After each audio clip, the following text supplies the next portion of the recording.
Assalamu alaikum wa rahmatullahi wa barakatuh. My beloved brothers and sisters, thank you all for joining us this Sunday evening. We pray that Allah subhanahu wa ta'ala help us to uh, use this session to benefit us in terms of our civic duty here in the United States with regards to paying our taxes, as we all know, as citizens and residents here in United States of America. We need to pay our fair share of taxes, and this session is meant to be informative. As we know, this year we have gone through, or last year in 2020, the taxes that we will be filing in April of 2021 is for 2020, the year 2020, income and earnings in 2020.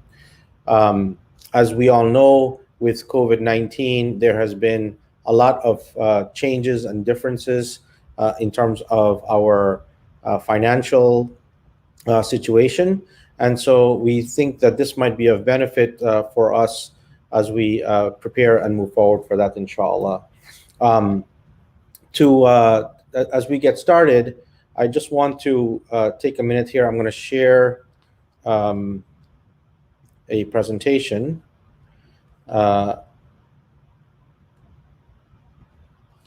So to get us started, there is a bit of information I want to make sure we're all aware of. First of all, the session here today is meant for informational purposes. Masjid As-Siddiq and As-Siddiq Muslim Organization, obviously we are a religious not-for-profit organization. We do not provide tax, legal, or accounting advice. The session here today and any visual materials have been prepared for informational purposes only. We don't intend for this session to be really something that provides direct legal or accounting advice. Definitely, this is information that you should use, and definitely consult your own tax and legal and accounting advisors before engaging in any transaction or completing your returns. So again, just want to make sure everybody understands this is for informational purposes only. To get us started, we would begin with the personal side, and we have Brother Safraz Mohid with us. Brother Safraz is a personal tax preparer, and he has been working in this field for many years, preparing personal income tax returns. So I will ask Brother Safraz to get us started. Brother Safraz. أعوذ بالله من الشيطان الرجيم بسم الله الرحمن الرحيم السلام عليكم ورحمة الله وبركاته. First of all, we give praise and thanks to Allah who has caused us to be here. And I want to thank Brother Ayam and the As-Siddiq Muslim Organization for organizing this program, which can benefit our community in the whole and make us more aware of our taxes and all the deduction that we're entitled to. Sadly, we cannot hold this at the masjid because of the COVID. Allah knows best. We pray that Allah protect us and our families from this virus and cure all those who are sick and who are exposed to it. Ameen. My name is Brother Safraz Mohid, like Brother Ayam says. I've been preparing taxes for over 15 years now, and my office is located at 219 Jamaica Avenue, Queens Village.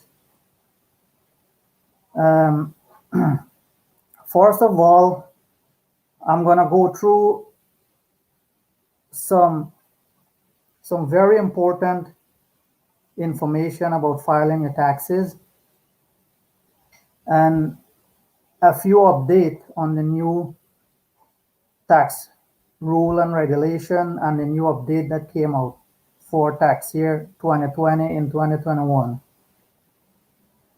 Now, before you go to get your taxes done, right, you must gather all your tax information.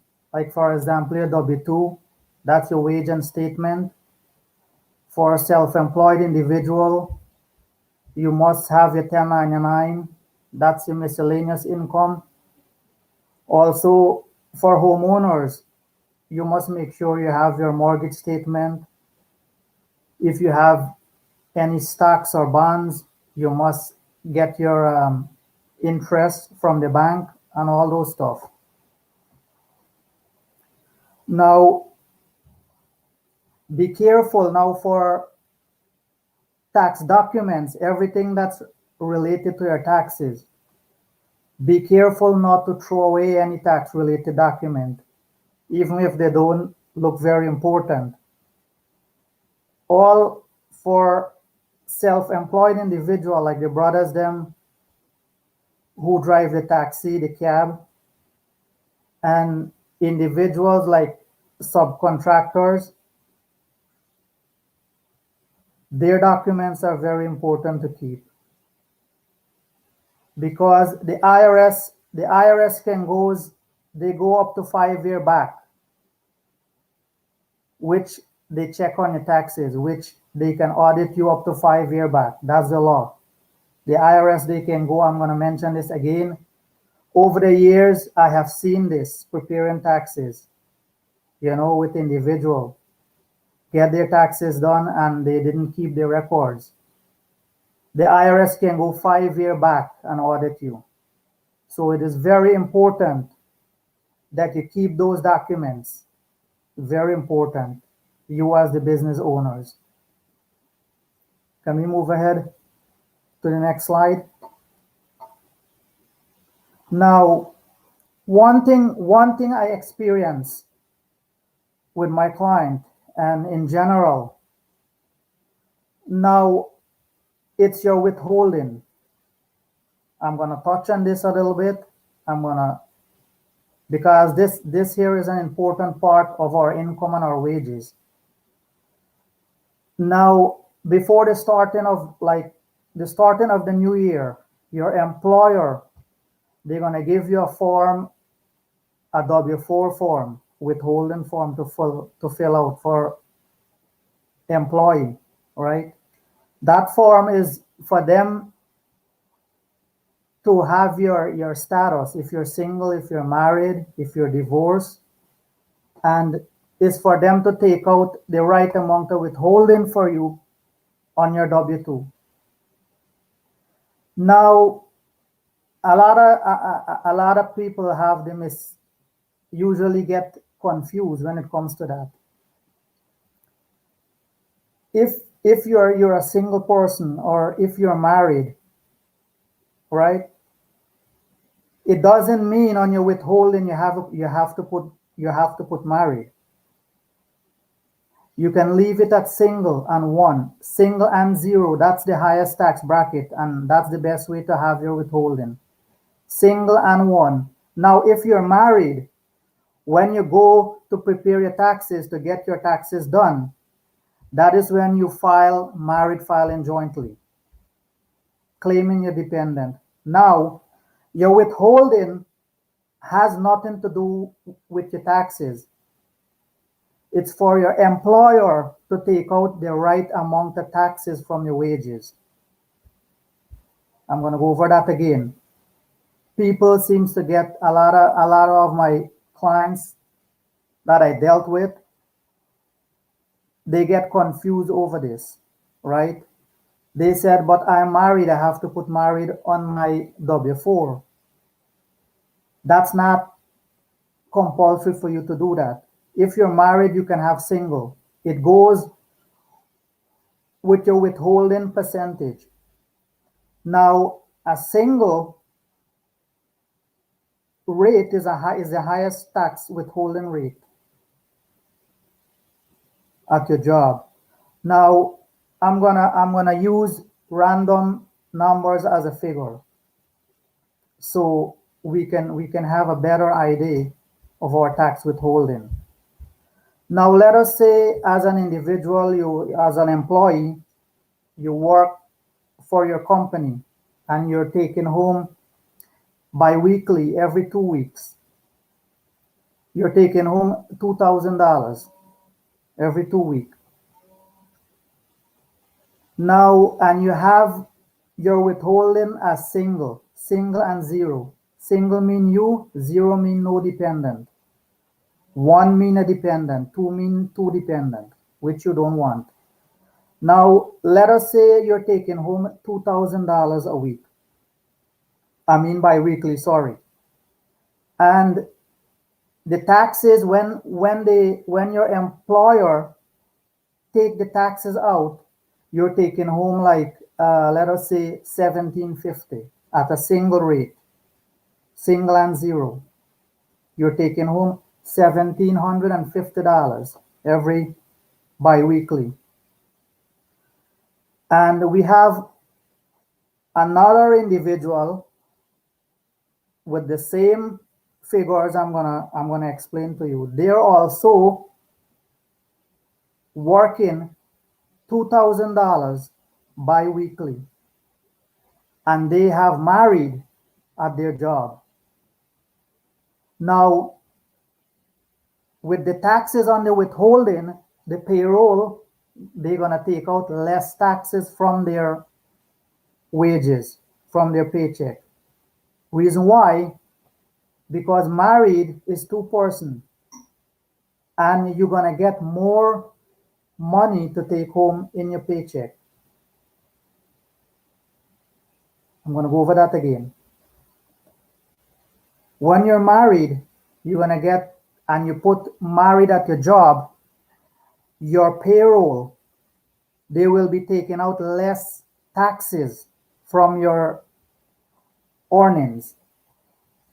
Bi-weekly, you probably will take home $1,850 bi-weekly, $1,850. So you will be taking home more money in your paycheck compared to a single person, a single individual, or if you have single at your job. Single, they will take out more taxes, but at the end of the year, when you go to file a tax, you will get those money back that you paid in tax. Now, a married individual who have married as they withholding at their job, at the end of the year, they they probably will work out even, or they won't get back any refund. They won't be getting back a refund. This is how it works. It's your money. It depends on your financial situation. Either you get the money during the year in your paycheck, or you get it at the end of the year. It depends on your financial situation. Again, you can change your status at your job at any time. It's not a one-time thing.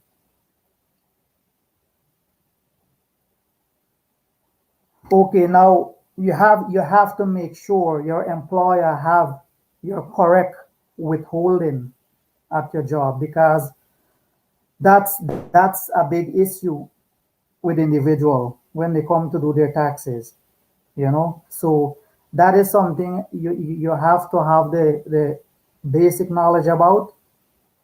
You must make sure you ask your payroll person who doing your payroll, or your company, what is my status at my job? Am I married? You have me as married or single?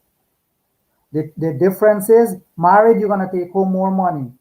Single, you're going to take home less money.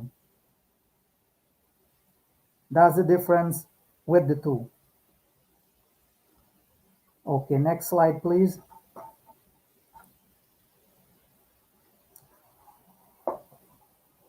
Now, for taxpayer who receive non-wages like self-employment income, right?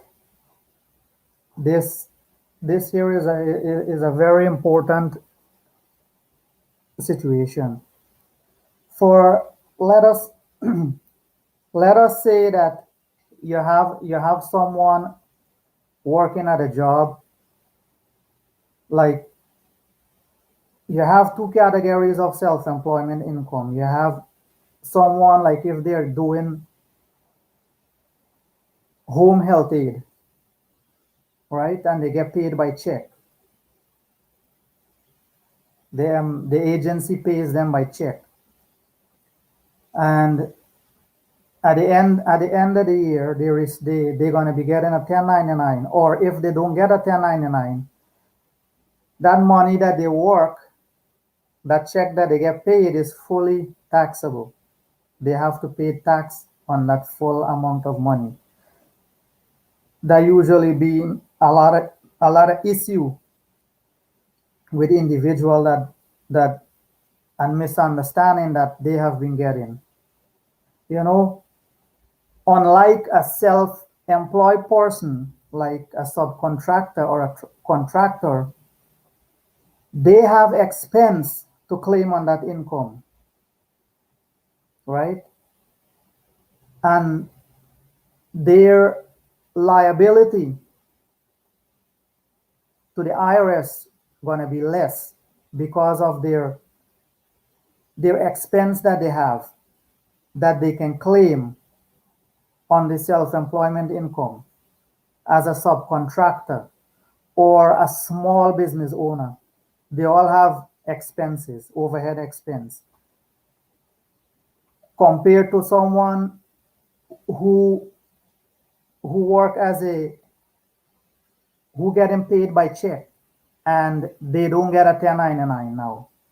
They have to declare all of that money that they work. The person who pays them, they're gonna declare that money on their taxes. And they're the one gonna have to declare all of that money. And it depends on your income level, you're gonna be in different tax bracket. You have different tax bracket. You have the 10% tax bracket. You have the 22% tax bracket. You have the 24% tax bracket. You have 32%, 35, and 37. So it depends on the income that you make as a self-employed individual. That's the tax bracket you're gonna drop in. I'm gonna give you a few examples. Now, for a single individual who works like around $10,000, right? They're in the 10% tax bracket. I'm gonna go over that again. An individual who works around $10,000, they're in the 10% tax bracket. A single individual that works $40,000, 40,000 and over, they're in the 22% tax bracket. These are things we should know. An individual who works $85,000 and over, 85,000 to 163,000, there will fall in the 24% tax bracket. An individual who works 163,000 to 207,000, they're in the 32% tax bracket. Also, an individual who works 207,000 to 518,000, they're in the 35% tax bracket. And lastly, individuals who work over $500,000, 518,000 and over, they're in the 37% tax bracket, right? That's for self-employed individual who work self-employed income. Now I'm gonna move ahead with the new higher standard deduction that we have in 2020, right? Now in tax year 20, this is 2021, and we're doing 2020 tax in tax year 2021. Now with the new regulation that came out, the standard deduction for single person and married person They raise it a little bit. It's not that much they raise it. Now in tax year 2019, a single person standard deduction was 12,200 for a single person. You're a single individual and you have W2 or whichever form of income you have, and you're single. Your standard deduction, which the government allows you, was 12,400. 12,200. Compared to tax year 2020, the standard deduction for a single person went up like 200 more. So you're going to be getting 12,400 as a standard deduction. Now, for married individual, married filing jointly, husband and wife, legally married. Now, tax year 2019, which was last year taxes that we do, our standard deduction for both couple was 24,400. Remember, it combined, two individual combined together, 24,400. Now for tax year 2020, which is this tax season that we're going to be entering now, the standard deduction went up from married couple $400. It went on by. So you're going to be looking at a standard deduction that the government allowed you, 24,800. Okay. Now I am going to be dealing with a very important aspect now. I know a lot of individuals going to have questions on this with the recovery rebate credit, which is a stimulus payment that most people receive during the pandemic, which we had. The first set was 1,200 for one individual. Married couple get 2,400 and they get 500 for each kids. So if you're a married couple with two kids, you get 24 and 428 and 4,200 for a married couple with two kids. Now, the recovery rebate credit, most of us get it, right? The second stimulus check which we have is $600 for each individual who is eligible to receive it. And for kids, you get $300 each, if I'm correct. Now,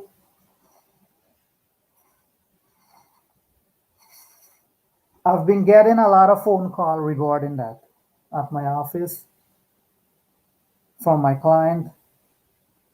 If I didn't receive my 2019 stimulus check and I didn't receive my 2020 stimulus check, what can we do about it? And what can be done about it? Now, very, very important. That credit, right? If anyone, again, I'm going to go this over again. The recovery, the RRC credit, which is the recovery credit,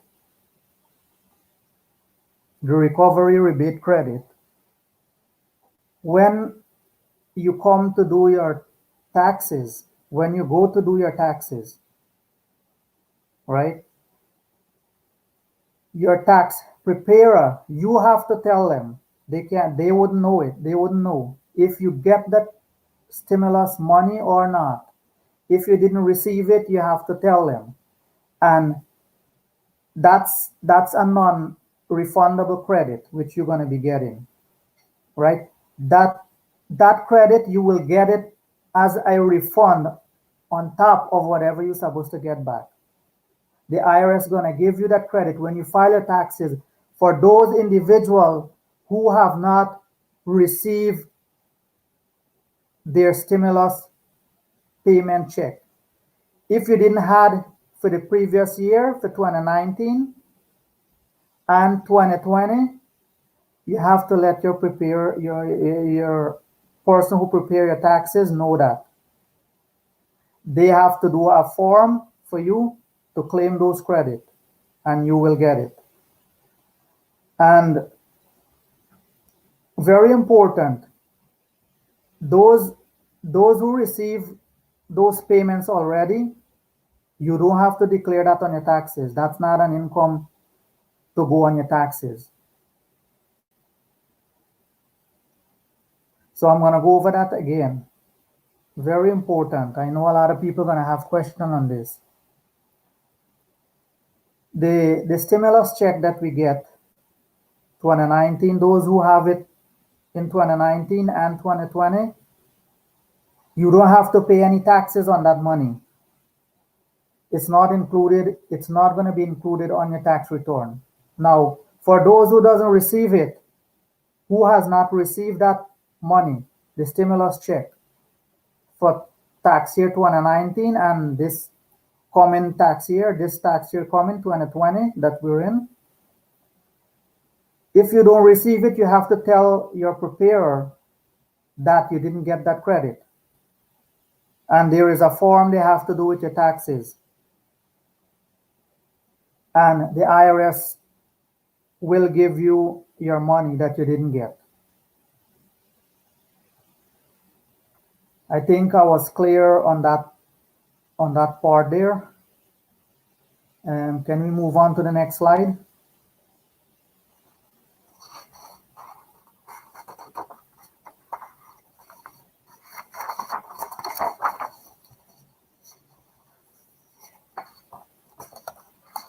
Now,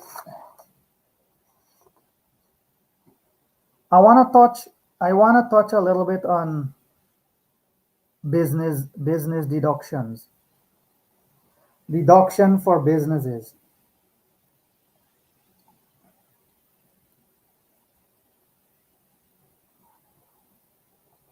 Now, if you're self-employed, right, there are a bunch of deduction you can claim on your tax return. Like, for example, all those who are they drive in a taxi, the cab, limousine, drivers them, they have to keep all their expenses. Now the IRS, they get really strict now with self-employed income. And my advice to everyone,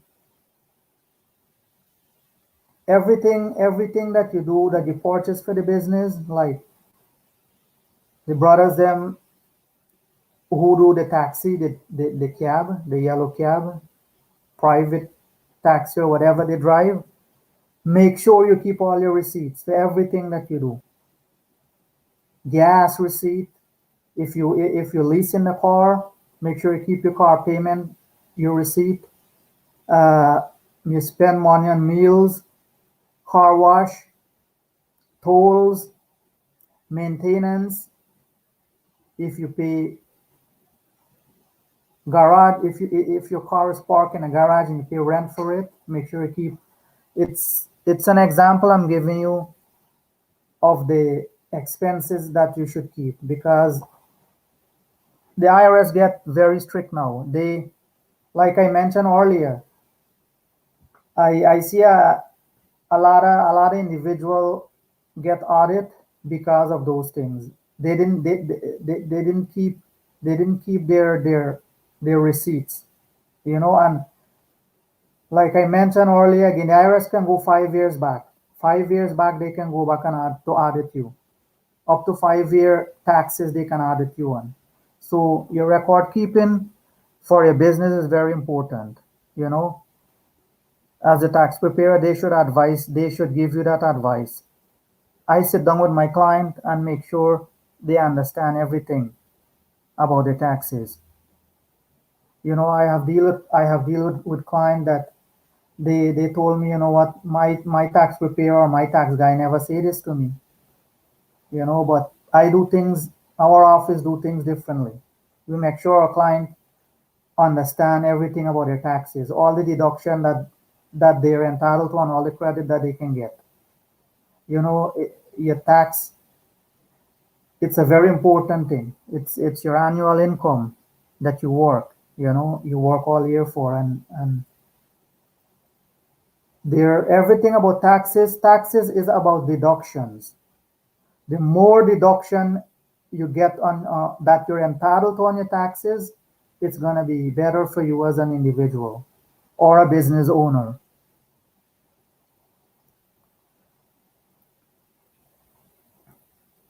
Now, on income credit, now you have a credit called on income credit, which is considered to be credit for children. Individual who have children within a certain tax bracket get something called on income tax credit. Yeah, you have to work, you have to have an income to get that credit. Now, you have the on income tax bracket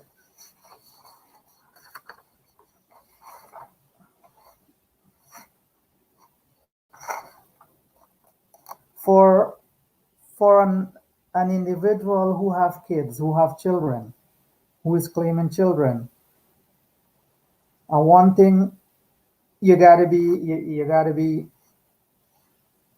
aware of, on income credit is based on the age of your child. Your child gotta be from birth to 16 years old. 16 years and under, you get on income credit. And you also get a credit called child tax credit. Child tax credit, you get that credit for every child that you claim. Once they're in school full time and or they're in college, from 18 and under 24, you get child tax credit for them still. Also, if they're in college, 24 years and under. And the earned income credit cutoff point, it's based on your income, it phase out. Now, for a married individual, the earned income tax credit is a refundable credit to help low and middle income workers, which the government helps you with your child. But once you're within that tax bracket, you get that income. If you go over, it phase off. So these are some situations I've been helping, assisting my client with, and explaining to them these scenario. Now, you have something called medical expense, right? Um, when it comes to itemization, as of tax year 2020, when Congress brought out the new tax law, that's the reason why they raised the standard deduction so that you cannot itemize no more. There's no more itemization. That's for the IRS. That's finished. That's been done. Before, you have individuals used to itemize stuff from their job and all of that. That's finished. Now, you can deduct any medical expense, which is about 7.5% of your adjusted gross income. Your adjusted gross income is your wages that you work. Now, medical expenses, which are a lot of individual is not aware of. There are certain medical expense you can deduct on your taxes, which, let us say, for example, you've been diagnosed with a sickness, or you took a surgery, you did a dental implant on your teeth, or you took a surgery, you've been diagnosed with a sickness, and you use that money, you pay money for that surgery, and it's over 7.5% of your income. You can deduct that on your taxes. It's a deduction for you. They give you a percentage as a deduction on your taxes. Now, you have something called child tax credit, right? You have earned income credit, you have child tax credit. Child tax credit, as I mentioned earlier, you get child tax credit when your kids is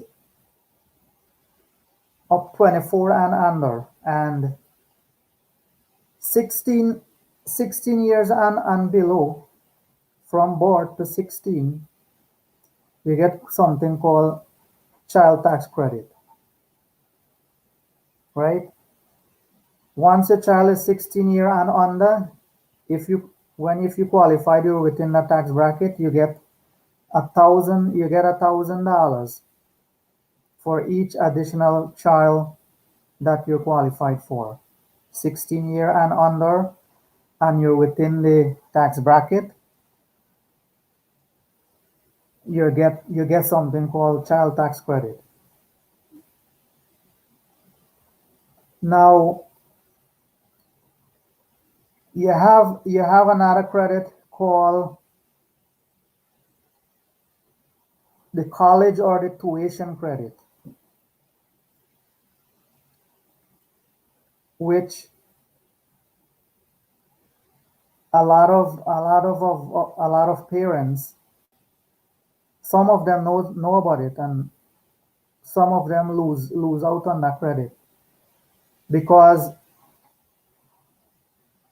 I know most parents, their kids go to college and they work part-time.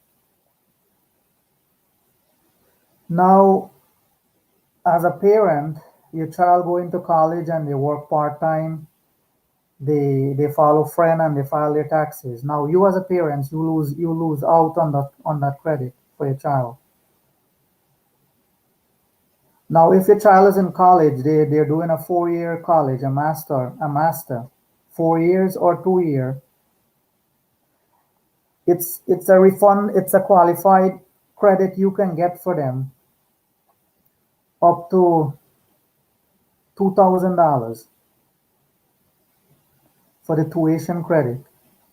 If if you pay out of pocket for any semester in college that your child goes to, if they didn't get a scholarship or a grant, or they get a partial scholarship or grant, and you as the parent, you pay partial for her semester within the 4 years college. At the end of the year, receive a 1099-T.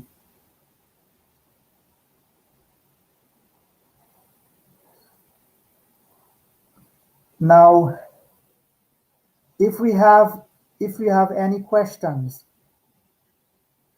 concerning any of the topic that I have dealt with, I will be happy to address those questions.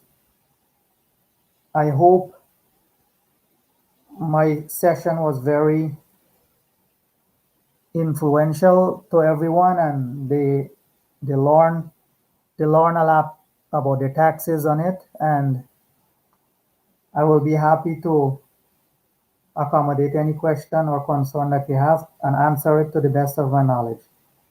Thank you, and Assalamu alaikum wa rahmatullahi wa barakatuh. Wa alaikum assalam wa rahmatullahi wa barakatuh. Thank you, Brother Safraz. You went into a lot of detail there, which I'm sure will be beneficial for so many of us. Just before I introduce the next speaker, I want to maybe also share as a public service announcement to everyone with regards to scams. During tax time, we get calls. Now we get text messages.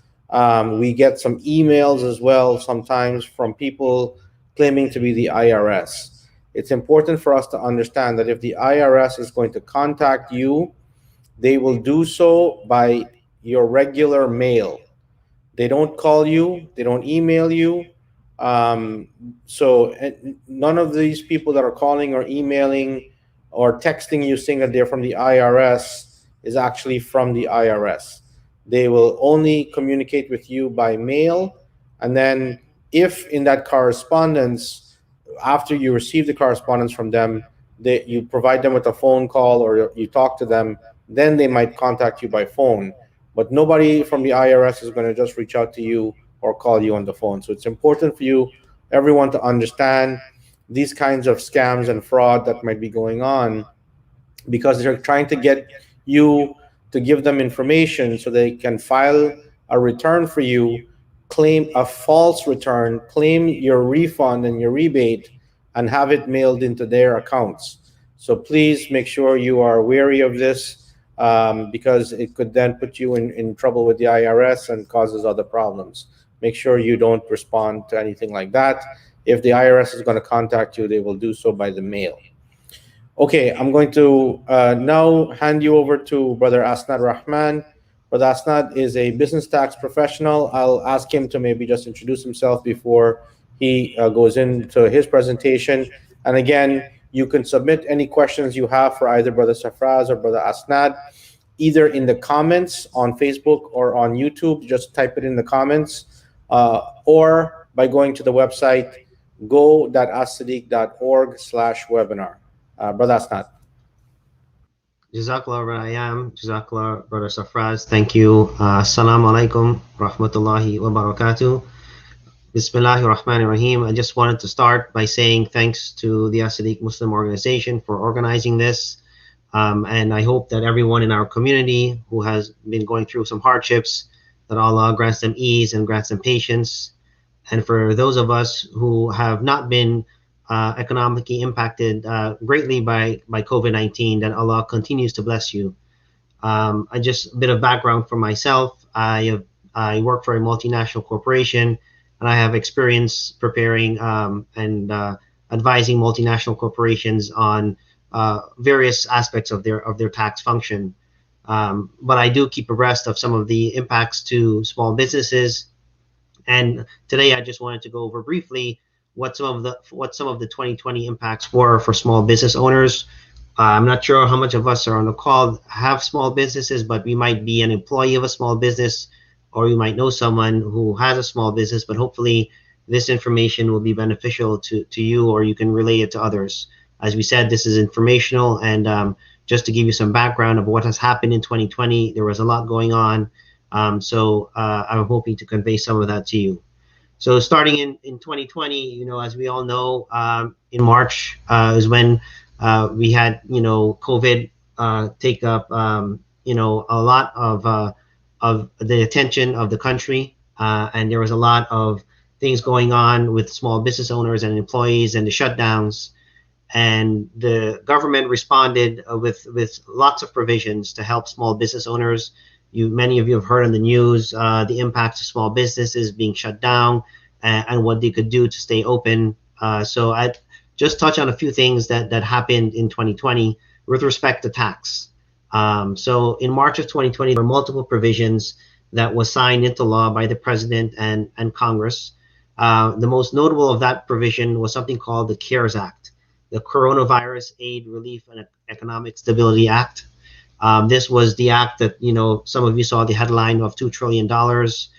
Some of that money was earmarked for small businesses and for individuals. But this, I'll just cover briefly the impact to small businesses. One of the things that was in that act was a tax credit that small business owners could claim if their employees had to stay home because they were sick from COVID, or because they had to take care of family who were sick with COVID, and the employer kept paying the wages for those employees. They were given a tax credit for a certain amount of the wages paid, and it was capped at $10,000. In addition to that, the CARES Act also legislated something called the Paycheck Protection Program, which is something some of you may have heard about on the news. This was one of the key provisions of the CARES Act, and it allowed small business owners to apply for a loan from the Small Business Administration. Initially, you had to apply for the loan by end of June, I believe, but then subsequently to that, it was changed and you could have applied until August 8th. What they were doing, the Small Business Administration was giving you funding, and the intent of the funding was for you to keep paying your employees.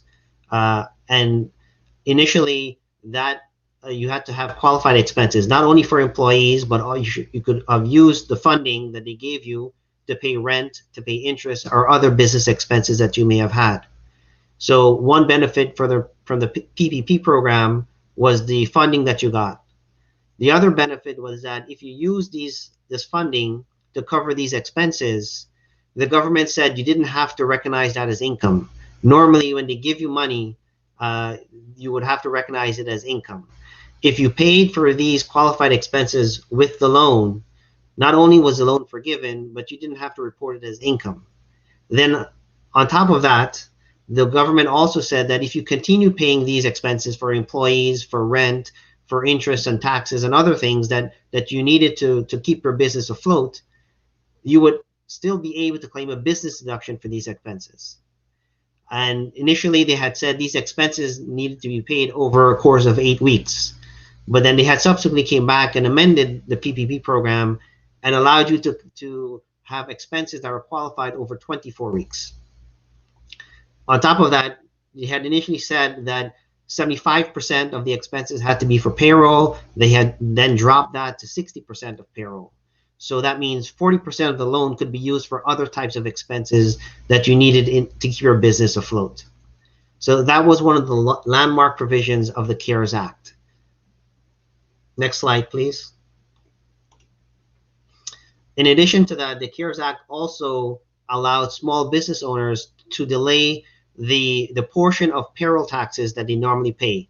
As you know, as employees or even self-employed individuals, we have to pay payroll taxes. For an employee, you pay half of it and your employer pays the second half. As part of the CARES Act, the employer portion of that payroll tax was delayed, and there was a 1-year delay for 50%, and then there was another additional 1 year for the additional 50%. So you had until the end of 2021 to pay taxes that were due for December 31st, 2020, and then you had until 2022 to pay the additional 50%. Now, if your business was profitable going into 2020 and you had a loss because of all the restrictions and the shutdown that happened in 2020, you were able to do two things with NOLs. And NOLs are for net operating losses. It's a deduction that's allowed for businesses, and you have the concept of either carrying forward the loss or carrying back the loss.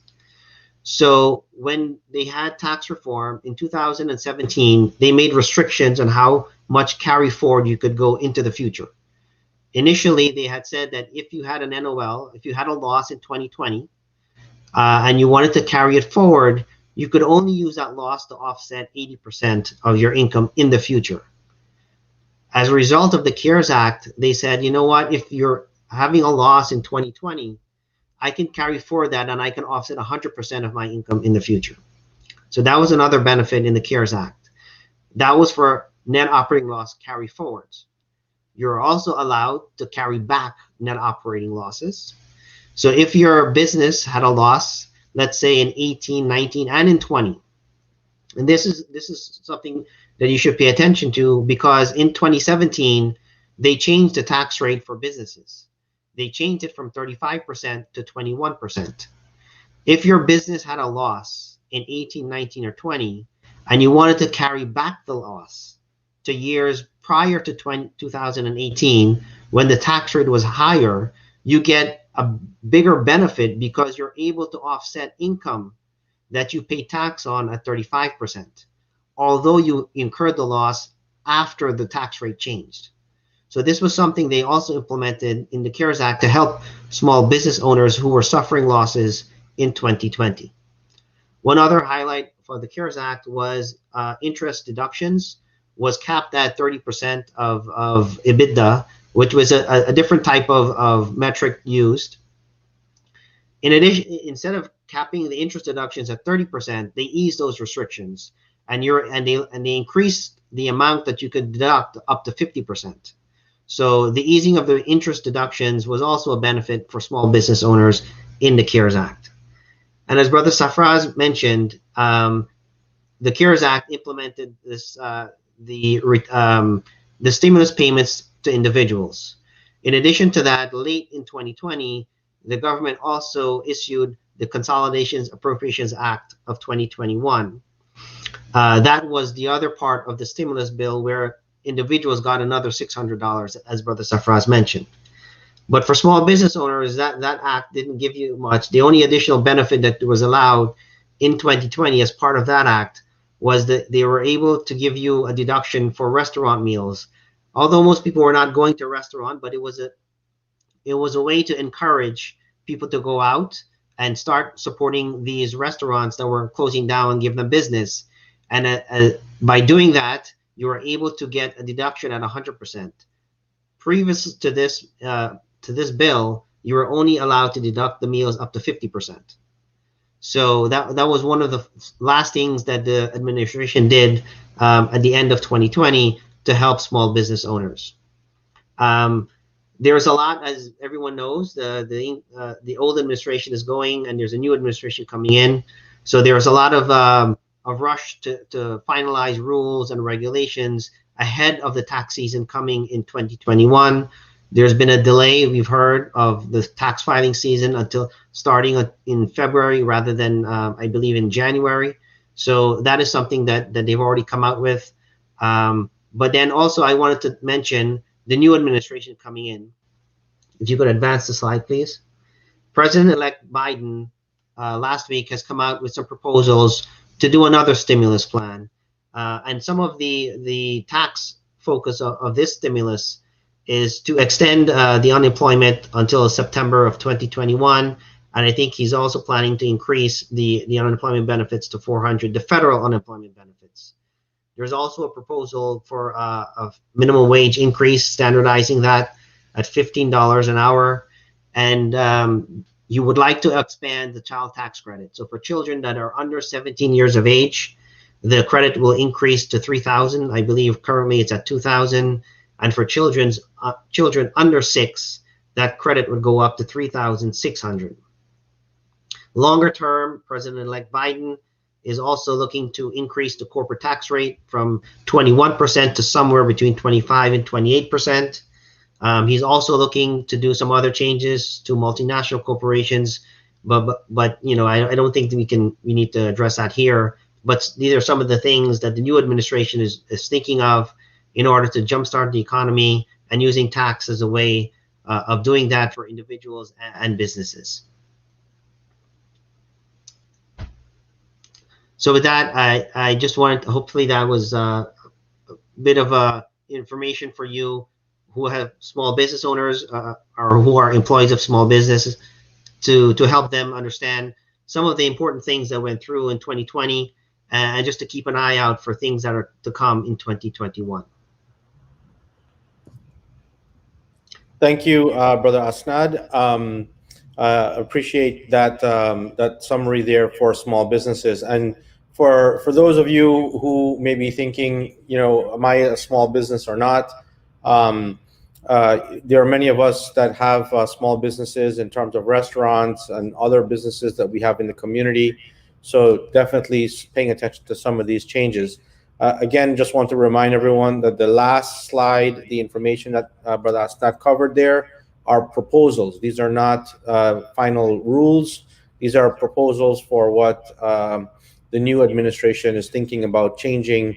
This will impact your filing for next year, 2022, when you file in 2022 for your income in 2021, potentially.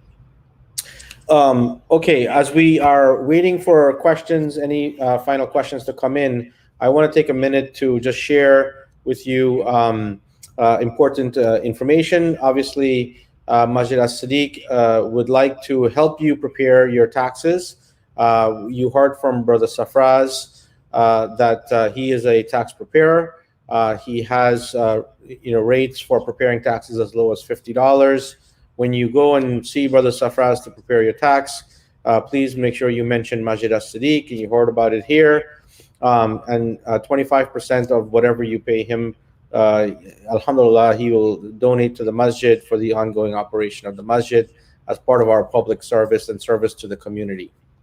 You can call Brother Safraz at 718-496-0152 for an appointment, or you can call Brother Fazal at 347-283-6938. So please make use of the service and make sure that you are getting the best of your deductions done, inshallah. Okay, I'm just going to flip to some questions if we have any.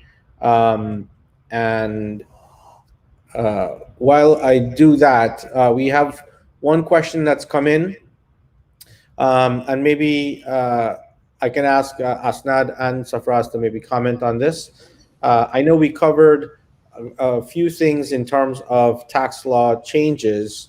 Was there anything that you didn't cover that might be good for people to know? We talked about the PPP from a small business perspective. We talked about the earned income credit, child credit. I think some changes there, deductions changes, Brother Safraz mentioned. But is there anything else that people should be thinking about in terms of tax changes for this year? Some of the things that I came across when I was looking at this, there is a $300 charitable deduction. I think that's allowed now. You can claim that. You don't have to itemize, I believe. Brother Safraz, you can correct me if I'm wrong here, but I think that's allowed now as a deduction in 2020. $300, yes. Yeah. Also for people who have 401ks, and if you're over the age where you have to take distributions, the required minimum distribution, I think they have increased that range up to about 72, I believe. So you don't have, if you're between that band, I think you're required to take a distribution when you hit 70 and a half. But then as a result of this change, they pushed that up to about 72, I believe. Yes. One other thing on 401ks, if you have this and you were able to take a loan from your 401k, that loan in the past used to be $50,000. But as part of this legislation that passed in 2020, they increased that to $100,000. So if there's ever a need for you to take a loan from yourself, effectively, then you can increase that from 50 to 100,000 in 2020. Brother Safraz, anything to add? What I just want to add is getting back with the IRA. The IRA deduction, I think, if I'm right, but Asnad correct me, they increase the contribution from 6,000 to 7,000. Right? They increase it from 6,000 to 7,000. So you can contribute up to 7,000 to your IRA, and it's gonna go as a deduction on your annual tax return. Okay. Yeah. I have a follow-up question, maybe. So is that 6,000 to 7,000 change permanently going forward or just for 2020? Do we know? That's the new law they bring out. I think going forward, because they didn't Okay. mention if it was for 2020 alone. That Okay. was the new rate that they have. They add $1,000 more to it. Understood. And sorry, Aslan, go ahead. No, go ahead. Go ahead.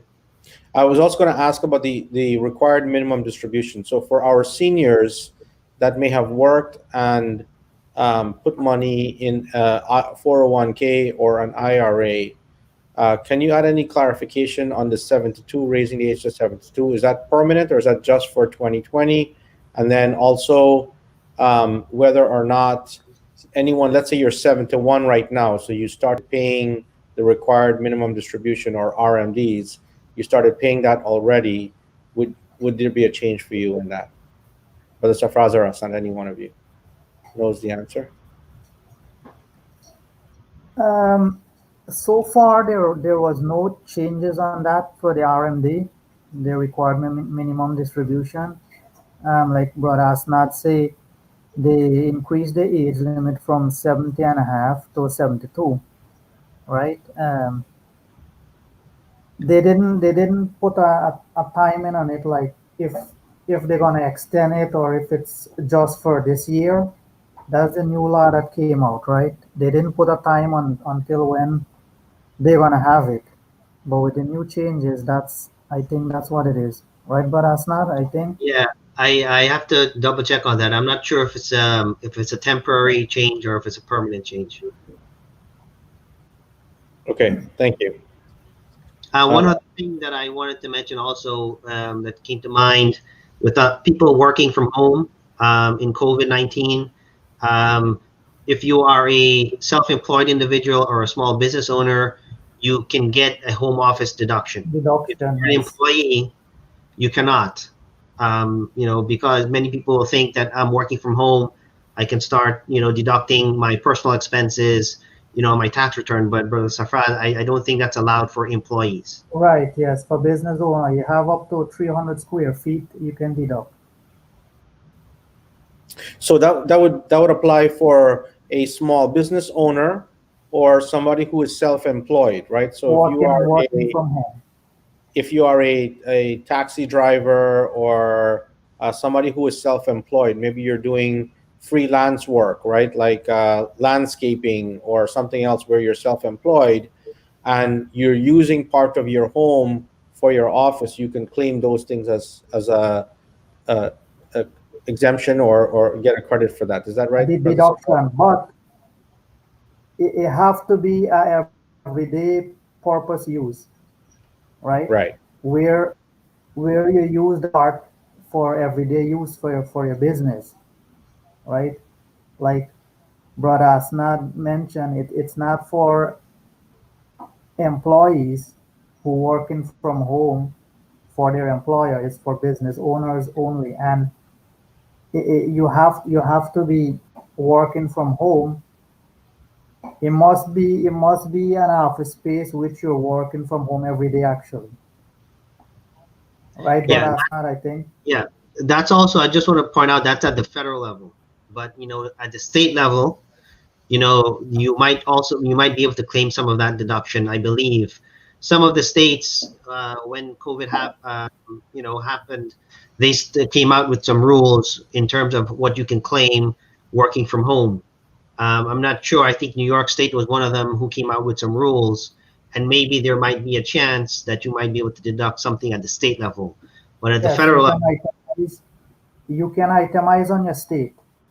yeah. You're allowed to itemize. Okay. Jazakallah khairan. I don't see any other questions at this time. I see some comments from Facebook. Sister Bibi Khan, Sister Nafisa Yamin. We're appreciative of the presentations so far. Brother Taslim Razak said, Alhamdulillah, good presentation. So we're seeing some good comments and feedback from those that are viewing. And I want to just first thank the viewers for spending some time with us this afternoon. and hope again that the information provided here was beneficial for them. I next want to say thank you to Brother Asnad and Brother Safraz for sharing their time, their knowledge, their information, their experience in doing these things. This is information that is beneficial for our community, and hope that Allah subhanahu wa ta'ala rewards them for sharing their knowledge with all of us. Lastly, I want to, as always, thank Allah subhanahu wa ta'ala for allowing us to be gathered here and share and spending this time together. All thanks is due to Him. We thank Him for our health, our strength, our wisdom, and our ability to talk and communicate, but more so for giving us Iman and helping us to be Muslims. And pray that Allah subhanahu wa ta'ala cures anyone who is afflicted with the COVID virus or any sickness. May Allah grant them shifa, and may Allah help any of our people that are oppressed and enduring hardship. So again, thank you all. We'll close the program tonight with the dua. Subhanaka Allahumma wa bihamdik wa nashhadu an la ilaha illa ant wa nastaghfiruka wa natubu ilayk. والعصر إن الإنسان لفي خسر إلا الذين آمنوا وعملوا الصالحات وتواصوا بالحق وتواصوا بالصبر. السلام عليكم ورحمة الله.